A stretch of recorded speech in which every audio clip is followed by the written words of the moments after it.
Bienvenue au balado L'investisseur transformé. Avez-vous l'impression qu'il y a trop d'options et d'opinions vous disant comment investir et planifier votre avenir financier? Grâce à son approche simple et directe, l'animateur Ruben Antoine de la firme Toulette Matthews et Associés vous guide à travers la complexité de l'industrie financière. Les sujets abordés dans ce balado vont transformer votre expérience d'investissement et augmenter vos chances de devenir libre financièrement pour toujours. Bonne écoute! Bienvenue sur cette édition spéciale sur la fiscalité du podcast L'Investisseur transformé. Mon nom est Ruben Antoine, votre animateur d'habitude, et je suis accompagné aujourd'hui de ma collègue Chloé Mengué. Chloé, comment ça va? Ça va très bien, toi?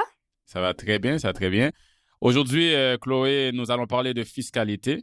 Donc, pour ceux qui ne le savent pas, en plus des services de gestion de portefeuille, de planification de retraite et successorale que notre firme offre, on offre aussi des services fiscaux. Et Chloé, tu fais justement partie de l'équipe qui prépare des déclarations d'impôts pour certains de nos clients. Oui. Donc, je voulais te demander comment ça se passe la saison fiscale jusqu'à maintenant? C'est une période très occupée, comme chaque année, mais cette fois, la saison fiscale a commencé plus lentement étant donné tous les changements dans les formulaires et les logiciels d'impôt dus au report des nouvelles règles de gain en capital. Donc, pour tous les clients ayant des gains ou des pertes en capital, peu importe le montant, on ne pouvait pas transmettre leur déclaration de revenus. C'est enfin réglé, donc la saison d'impôt avance bien. Tant mieux, tant mieux. Écoute, vu qu'on va parler d'impôts de fiscalité, parfois je me fais demander souvent, par mon entourage, des amis et autres personnes, si j'ai une stratégie secrète pour sauver de l'impôt. Ou des fois, on entend quel truc, vu qu'on travaille avec des gens nantis, on nous demande quel truc les gens fortunés utilisent pour optimiser leur situation fiscale. Donc, des fois, les gens veulent savoir, au-delà de juste maximiser leur REER, ils entendent parler des stratégies complexes comme fiducie, incorporation, actions accréditées, fonds philanthropiques, etc. Mais notre but aujourd'hui, c'est pas d'aller dans toute cette complexité-là, Chloé, c'est de revenir à la base, la fondation même de l'optimisation fiscale. Parce que l'optimisation fiscale peut être résumée en 6 principes simples. Oui, Ruben. Ça fait référence à une publication LinkedIn du planificateur financier Mark McGrath, où il a simplifié tout le concept général de planification fiscale en 6 aspects appelés les 6 D. Exactement, exactement. On va mettre un lien de la publication LinkedIn dans les notes de l'épisode. Lui a parlé de 4 D. Là, on en a rajouté d'autres D parce qu'on aimait vraiment son principe. Mais justement, on a tellement aimé comment il a fait le sommaire de l'optimisation fiscale en 4 concepts ou 6 concepts, quoi que ce soit, qu'on voulait en faire un podcast pour le partager avec l'audience. Donc, Chloé, c'est quoi justement ces 6 D de la planification fiscale? Donc, les 6 D sont numéro 1, déduire, numéro 2, différer, numéro 3, déplacer, numéro 4, diviser, numéro 5, diminuer et numéro 6, donner. Ce sont des stratégies assez communes pour minimiser la facture d'impôt en utilisant les règles fiscales à notre avantage, tout en restant conforme aux lois en vigueur. OK, donc on va passer à travers les 6 D. Parle-nous du premier D qui est déduire. Qu'est-ce que cela veut dire, Chloé, et quelles sont les déductions les plus courantes? Déduire signifie soustraire certaines dépenses ou économies du revenu imposable. Donc, la déduction la plus connue est celle de la cotisation REER. Donc, on va prendre un exemple. Une personne qui gagne 120 000 et qui contribue 20 000 à son REER, elle peut déduire cette somme de son revenu imposable et cela réduit l'impôt à payer en abaissant son revenu imposable à 100 000 ce qui peut lui faire économiser environ 8 à 9 000 en impôts. OK, oui, et puis tout le monde connaît le REER, comme tu as dit, mais il y a aussi plusieurs autres déductions courantes comme déduction de frais de garde, les intérêts sur les prêts pour faire des placements, les frais qu'on paie à nos conseillers financiers, nos planificateurs financiers pour tout ce qui est la gestion des comptes non enregistrés. Il y a aussi les cotisations annuelles, les cotisations professionnelles. Moi, mes titres de CPA, CFA, quand je fais une cotisation, c'est d'impôt si ce n'est pas remboursable par l'employeur. Donc, il y en a beaucoup. Il y a des dizaines et des dizaines de déductions. Il ne faut pas les oublier, justement, si ça s'applique à notre situation. Exact. Et dans les notes de l'épisode, on va mettre un lien avec la liste de toutes les déductions admissibles et vous pourrez utiliser un fil pour voir lesquelles s'appliquent à vous afin de ne pas en manquer. OK. Donc, passons au deuxième D, différé. Chloé, as-tu un exemple concret? Oui, bien sûr. Donc, différer l'impôt signifie reporter le paiement de l'impôt à plus tard. Donc, ici, on n'évite pas l'impôt pour toujours. On le doit quand même au gouvernement, mais on le paye dans le futur. Mais ce qui est intéressant, c'est que cela pourrait quand même résulter à une économie fiscale si on finit par payer l'impôt quand notre taux d'imposition est plus bas. Par exemple, si je reprends mon salarié qui gagne 120 000 par année, il est imposé à un taux marginal d'environ 46 %. S'il cotise 20 000 à son REER, il réduit son revenu imposable aujourd'hui et reporte l'impôt à plus tard, potentiellement à la retraite, où son taux d'imposition pourrait être autour de 30 %. Cela lui permet de payer moins d'impôts globalement. Et même dans un cas où le taux d'imposition n'est pas plus bas à la retraite, comme dans ton exemple, Chloé, à cause de ça, des fois, on entend des gens dire que le REER, ça sert à rien, quand on paye quand même l'impôt de toute façon plus tard. Donc, il y a des gens qui ne cotisent pas dans le REER à cause de cette logique-là. Mais à ça, je leur demande souvent, si tu peux payer un impôt de 10 000 aujourd'hui ou payer le même impôt de 10 000 dans 20 ou 30 ans, quelle option tu choisis? Tu sais, c'est sûr que moi puis toi, Chloé, on va préférer payer une dette fiscale dans 20 ans à la place de le payer aujourd'hui parce qu'en attendant, cet argent-là, ce 10 000 $-là, il reste dans nos poches, on l'investit, on fait de l'argent dessus avant de le remettre plus tard au gouvernement.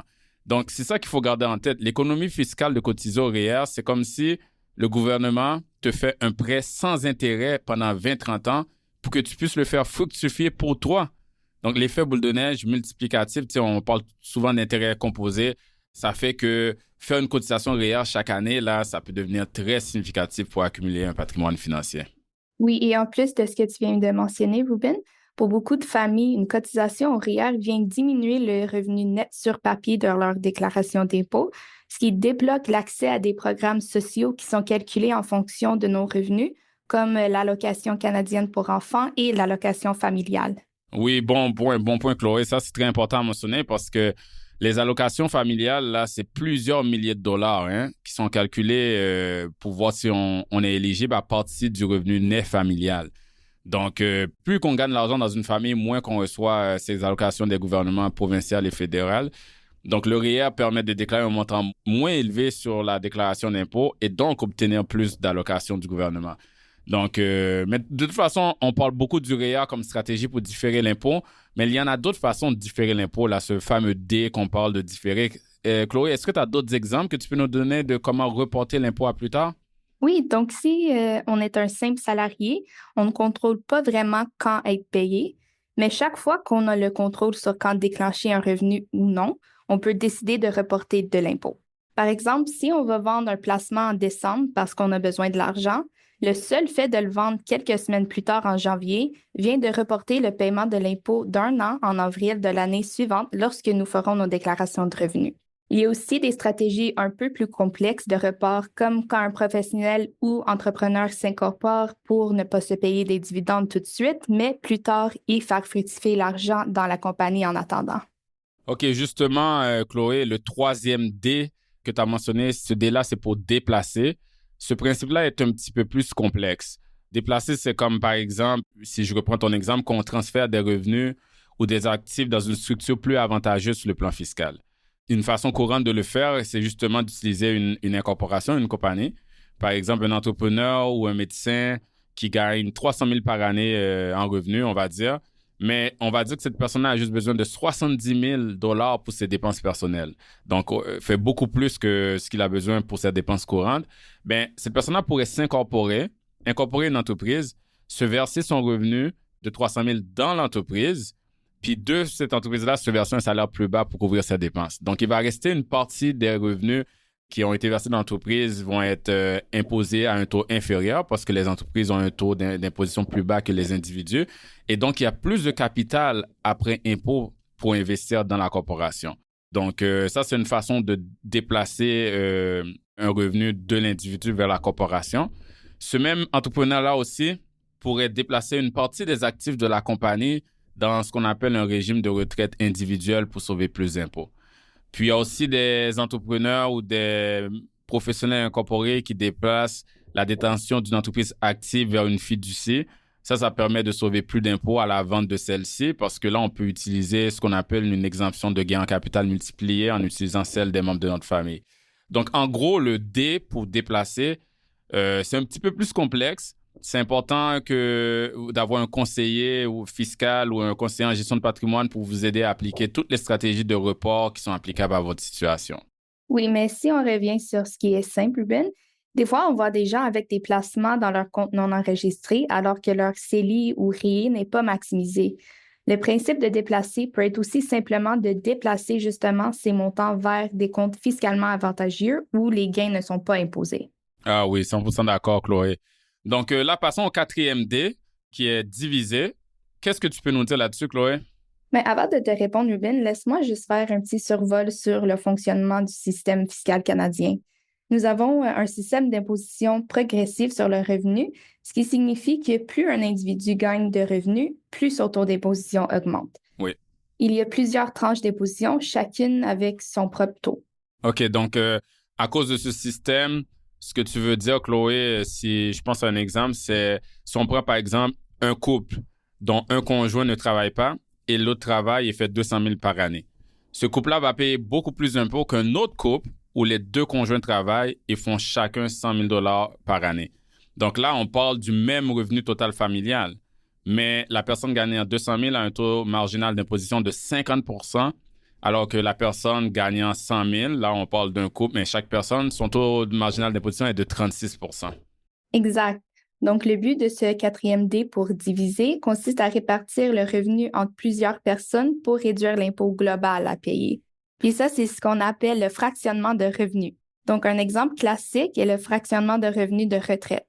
Supposons qu'un retraité gagne 60 000 de pension et que son conjoint gagne seulement 20 000 En fractionnant une partie de la pension, disons 15 000 au conjoint, cela réduit l'impôt du couple car le revenu est réparti de manière plus égale, évitant ainsi un taux d'imposition plus élevé pour l'un des conjoints. OK, oui. Et un autre exemple est quand, à la place d'investir dans son propre portefeuille non enregistré, là, son compte taxable, on fait un prêt à son conjoint à plus bas revenu afin que lui ou elle fasse l'investissement dans son propre compte d'investissement et donc sera imposé plus bas sur les revenus de placement. Et là, je dis bien un prêt, hein, pas un cadeau, parce que les gens pourraient penser pourquoi tu prêtes de l'argent à ton conjoint quand tu peux lui faire un cadeau. Mais c'est parce que la loi fiscale a plusieurs règles qui empêchent de juste faire des cadeaux et afin de l'utiliser comme stratégie pour faire des fractionnements de revenus n'importe comment. On appelle ça des règles d'attribution, là, mais en tout cas, plusieurs stratégies de fractionnement de revenus sont soit interdites ou limitées par le fisc. Oui, mais il y a plusieurs façons de diviser nos revenus qui sont permis par la loi. Par exemple, on peut contribuer au REER du conjoint ou au REER des enfants avec un taux d'imposition plus bas. Les retraits seront moins imposés. Quand les restrictions sont respectées, on peut aussi verser un revenu à un membre de la famille à partir d'une corporation ou d'une fiducie. Exact. Là, il y a plusieurs restrictions, plusieurs règles, donc faites-vous accompagner pour comprendre s'il y a des membres de la famille qui travaillent dans votre entreprise, comment à la place au propriétaire de l'entreprise de verser un gros dividende, un gros salaire, de le répartir en membres de la famille. Les fiducies aussi, il y a des règles. Bref, il y a plusieurs règles, mais quand c'est respecté, il y a beaucoup de façons de faire du fractionnement de revenus et d'économiser de l'impôt de façon globalement pour la famille. Donc là, nous avons survolé, Chloé, jusqu'à maintenant 4D. Donc le premier pour déduire, le deuxième pour différer, le troisième pour déplacer et le quatrième pour diviser. Le 5e D, c'est diminuer. Qu'est-ce qui diminue notre impôt, Chloé? Par diminuer ici, on fait référence à tous les crédits d'impôt que l'on peut utiliser pour réduire notre facture fiscale. Il existe 2 types de crédits. Donc, les crédits non remboursables qui peuvent réduire ou même ramener l'impôt à 0, mais sans générer de remboursement si vous avez plus de crédits que d'impôts à payer.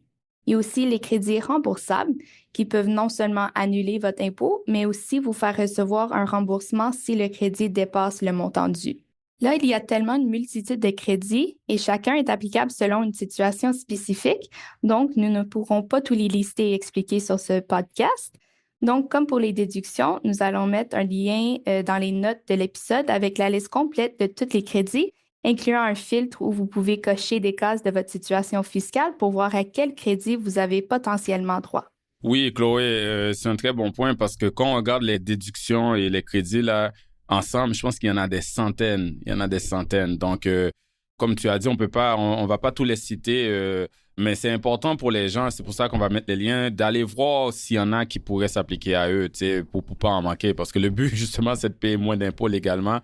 Mais juste pour revenir au crédit, quelques exemples de crédits les plus courants sont, par exemple, les crédits d'impôt pour l'achat d'une première propriété, une première habitation, le crédit d'impôt pour solidarité, celui pour les frais médicaux, le crédit d'impôt pour activité des enfants, ça, je connais ça parce que on dépense beaucoup d'argent dans les activités des filles. Le crédit d'impôt pour les frais de garde pour enfants aussi. Et un autre qui est quand même courant, le crédit pour don de charité. Justement, Ruben, en parlant de dons de charité, cela nous amène à notre 6e et dernier D, soit de donner. Oui. En fait, le D aurait pu faire partie du D précédent, là, diminuer, parce que comme on a dit, c'est quand on fait des dons de bienfaisance, ça donne un crédit. Mais on voulait juste le mentionner séparément parce que justement, faire des dons de bienfaisance à des organismes enregistrés est un autre moyen pour réduire nos impôts en plus de vouloir supporter les causes qui nous sont chères.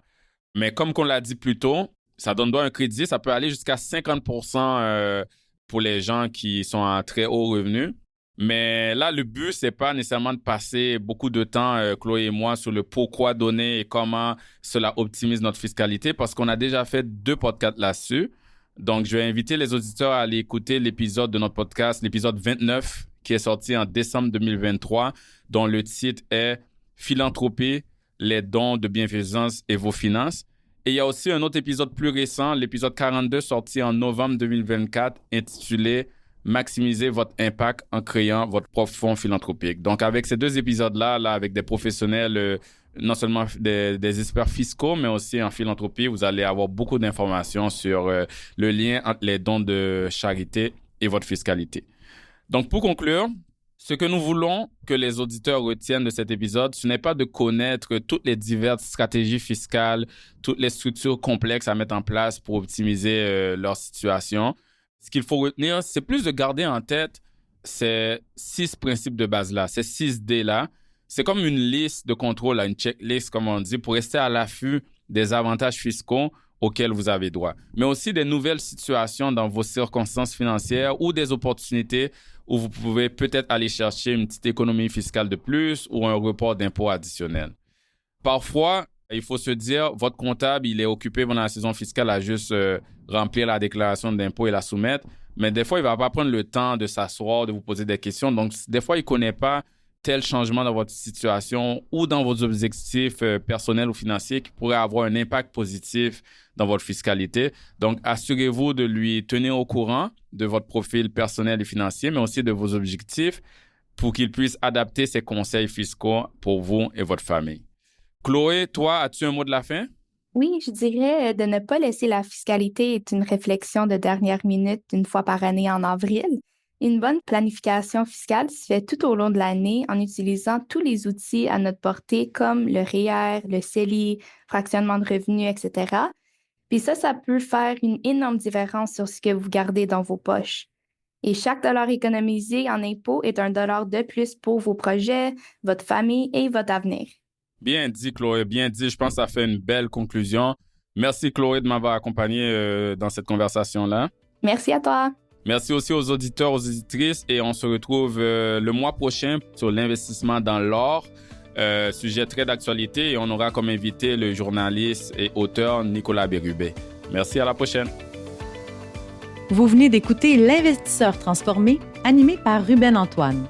Veuillez visiter le site web tma-invest.com pour vous abonner au balado, demander une copie gratuite du livre L'Investisseur transformé et pour en savoir plus sur la façon dont notre firme aide les investisseurs à atteindre leurs objectifs financiers.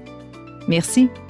Les investissements et stratégies financières doivent être évalués en fonction de vos objectifs personnels. Les auditeurs doivent alors effectuer leurs propres recherches et consulter un conseiller dans le domaine avant de prendre des décisions sur leur placement et finances personnelles avec les informations fournies dans ce balado.